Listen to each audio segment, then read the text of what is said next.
Hey guys, the brand new Spider-Man Across the Spider-Verse trailer just came out, and it is a little bit troubling, especially because it's meant for kids and directed at kids, right? Because it's animated, it's a cartoon, it's intended for such.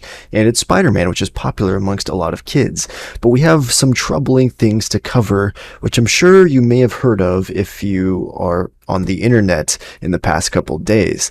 But first up here, in the trailer, we have the main character, Miles Morales, who is Spider-Man in another universe, if you didn't see the first one of this movie series, and he has hashtag BLM right here on his backpack, it looks like, as a pin. And it's ironic because his father, who's sitting right next to him, is a cop. And as we know, BLM is a Marxist organization, self-proclaimed, and it was a movement based off of lies and false pretenses that did nothing but damage and burn down half our country for an entire summer. And if you don't believe me, look it up, because there is facts, statistics, and evidence disproving every claim that BLM ever made, pretty much. And I will link all sources in the description down below for this video. Now, the trailer itself is actually pretty good.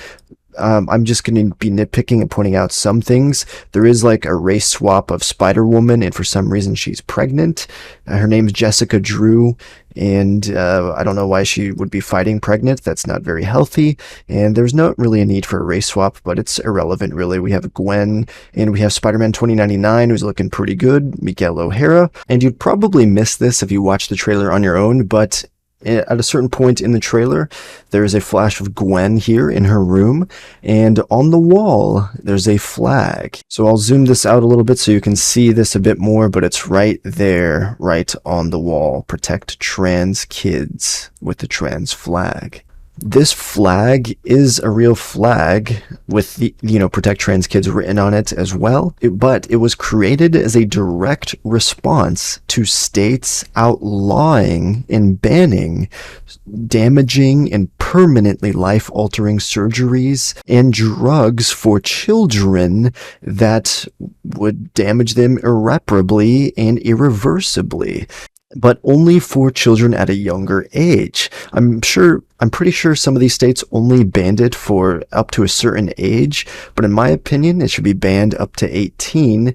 And overall, though, transgenderism should not be promoted at all. It is a mental illness, is what it originally was, called gender dysphoria. But now it's being promoted, glamorized, and it's one thing for an adult to do whatever they want. It's another thing to indoctrinate, brainwash, and push it upon children. Sony Pictures is who's making this film, and they're promoting pure evil. Child abuse is what they're pushing and promoting here as a background propaganda piece within the film. Now, the film itself, probably not going to have much of this in it, but just having it on the wall here shows where their values really lie, at least whoever made this scene, right? So either they're just straight up evil, trying to push this on children there at this company, or they're part of the brainwashed who think that it's just fine. But it is not, especially for children. I'll put studies linked in the description down below, where it is especially bad for children and irreversible, where they end up committing suicide usually and being depressed all the time, because that is not how God made them or how they were intended to be, and it's irreversible, especially if done as a child. Now, what does the Bible say about transgenderism? Because I am a Christian, and I will be promoting the Christian perspective as well, because God loves us all and He created the world. If you don't believe in God, well, that's on you. You should look into it a bit more, because something cannot come from nothing. And further study beyond that point is where you should start. But God, of course, made us man and woman. So when we are coming in and playing God now and trying to alter ourselves by doing terrible things to ourselves and trying to change our sex overall. It is not good. God looks down upon that. In fact, we have a Bible verse here from Deuteronomy 22, verse 5. A woman shall not wear which of pertains to a man, neither shall a man put on a woman's garments, for all that do so are an abomination unto the Lord thy God. And God only wants what's best for us.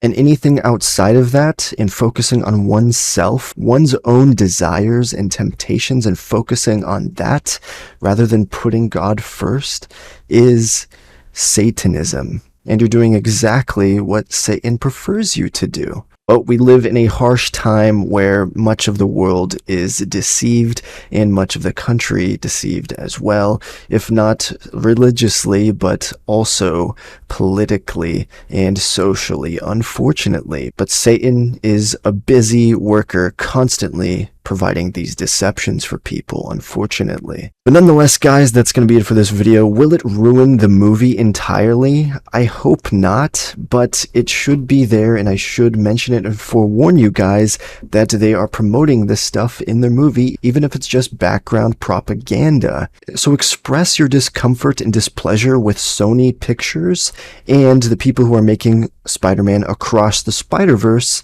because we could have some influence in their stuff in the future if you're not just going to boycott the movie altogether, of course. And something funny, but perhaps coincidental, is the fact that they have 6.66 million subscribers. That's kind of ironic at the time of making this video. Just thought I'd point it out. But yeah, thank you guys for tuning in. Let me know your guys' thoughts in the comments down below. Subscribe to keep up and support this fight in the culture war. And I'll catch you guys next time. Peace out.